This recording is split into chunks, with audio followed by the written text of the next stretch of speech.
Hello, this is Professor James Strickler, and this is a course in American government. This lesson is from Unit 2, Constitutional History, and it's Lesson 14, about Articles 4, 5, and 6 in the United States Constitution. In this lesson, you'll learn about Article 4 and its full faith and credit clause. You'll learn about Article 5 and the amendment process. You'll learn how the amendment process is actually a limitation on government power. And you'll learn about Article 6 and its Supremacy Clause.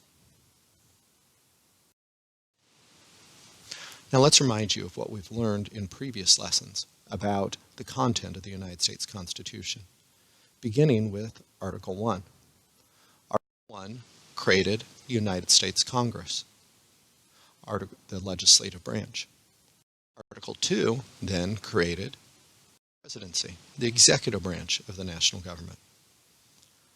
Article 3 then created the United States Supreme Court, the judicial branch of the national government. So now we begin to learn about the rest of the content of the Constitution, beginning with Article 4, which is about interstate relationships, or in other words, how the states relate to each other, and in some ways to the national government. The most prominent feature of Article 4 is what's called the full faith and credit clause, which says that any of the legal acts of one state should be given, as it says, full faith and credit by other states. Now, it may not be immediately obvious what is meant by this, but an example can easily illustrate it. Every state in the United States of America performs marriages, and they also grant divorces. So if a person were to get married, let's say in Nevada, and then move to some other state, let's say California, would California recognize them as legally married? Yes, it would. Well, why?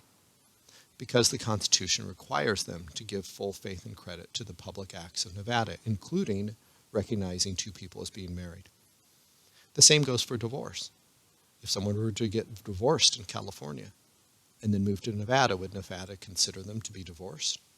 Yes, it would, because again, it gives full faith and credit to the acts of another state. Now notice this is for things that all states do.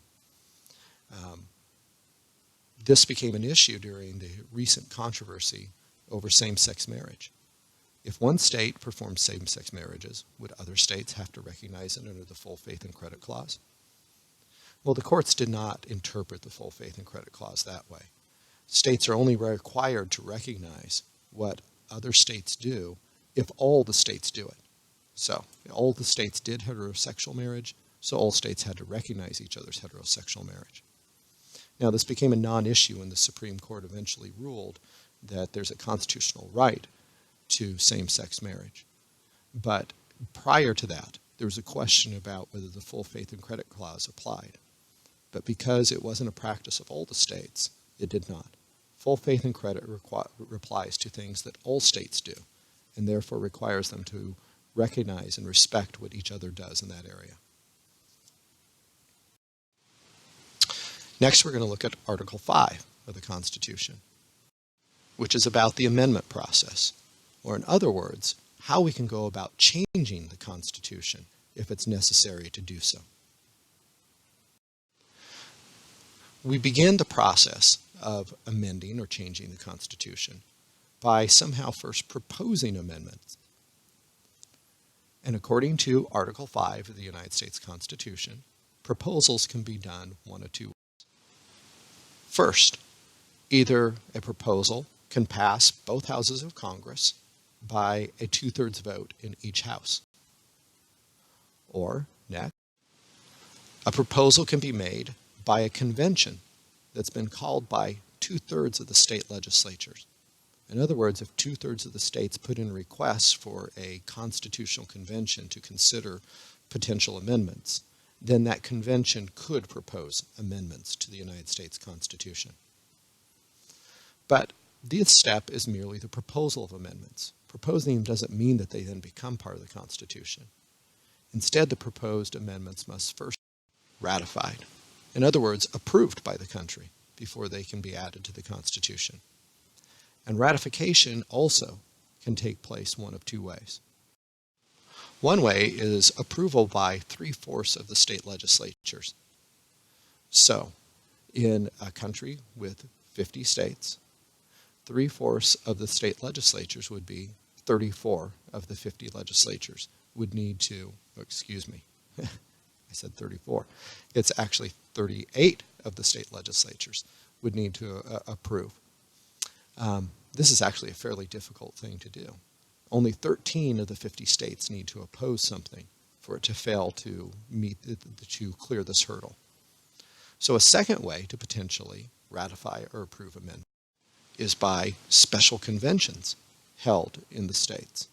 Again, 3/4 of those conventions, though, would need to approve the amendment to the Constitution for it to be added. So we have two different ways to propose amendments and two different ways to ratify them. And we can have multiple paths through which this amendment process can go.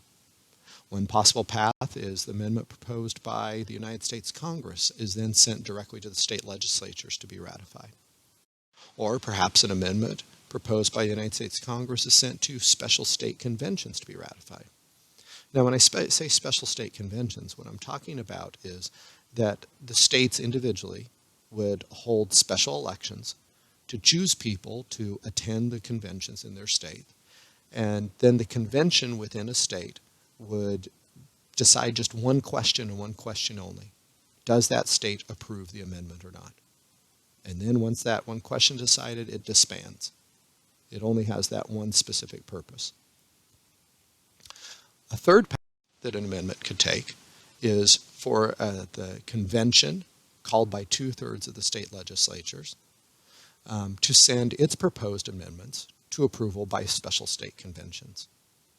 Or alternatively, that convention, called by 2/3 of the state legislatures, could send its proposed amendments for approval by 3/4 of the state legislatures. Now, when I say state legislatures here, you've got to make sure everyone understands what is being referred to in these steps. A legislature, though we haven't specifically talked about it in this course yet at the state level, is very similar to the United States Congress. It makes rules, passes laws, but only for that specific state. So then you put this all together, and there are 4 potential paths for proposal and ratification of an amendment to the United States Constitution. But of those 4 potential paths, every single amendment that has ever been proposed to the United States Constitution has been proposed by 2/3 vote of both houses of the United States Congress. Now, every now and then there are states that get upset about something and put in a call for a new constitutional convention. But the number has never gotten really close to 2/3. And probably the reason for that is that states are actually concerned about calling a new constitutional convention. The last time it happened, when delegates were sent from the states to Philadelphia to consider amending the Articles of Confederation, they amended them out of existence and created an entire brand new government. Well, if states called for a new constitutional convention just to make a few changes to the Constitution, they'd be concerned that they might end up with an entirely brand new Constitution, and they don't want to take that chance. So every amendment that's ever been proposed has been proposed by a 2/3 vote of both houses of Congress. Of those amendments that have been proposed by both houses of Congress, with one exception, they have all been sent to the state legislatures for ratification. The one exception to that, the one other time that an amendment was sent out was from the United States Congress, but not to the state legislatures, instead to state conventions, was when prohibition, the banning of the production and sale of alcohol in the country, was repealed. So you may have noticed that this is actually a difficult process to get through. It's so difficult that in the entire history of the country, over 200 years, there have been less than 30 amendments approved for the United States Constitution. Now, this intentionally difficult process was made difficult because there was an assumption at the time that it would primarily be used to add new powers to the United States government. And so by making it hard for the national government to add new powers to itself, this amendment process is actually one of those multiple limitations that we've now mentioned for several lessons that were designed into the Constitution to try to restrain the power of the national government. Yes, they'd create a national government powerful enough to do certain things, but they didn't want it easily adding new powers. Okay, next we have Article 6. It's about the concept of supremacy.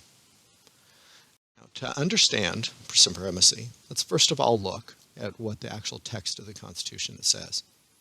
It says that the Constitution and all laws made under it and all treaties made under it will be the supreme law of the land, and judges in every state will be bound to obey it. Now, to understand what this really means, maybe a diagram will be helpful to illustrate it. So, supremacy. Supremacy is about power. It's about, first of all, the power of states to do certain things, the power of the national government to do certain other things, and then the realization that sometimes those powers are going to overlap.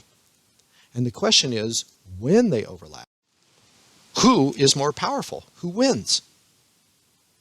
Somebody has to win. Somebody has to be in charge in that purple area on this diagram. And what the Supremacy Clause does is it declares that the national government wins during those times when there is overlap. So, for example, while a state might be able to control the rules for corporations, the national government controls the rules for bankruptcy.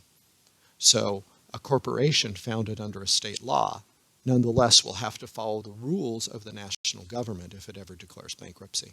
The national government wins and overrides whatever rules the states may have in that particular area.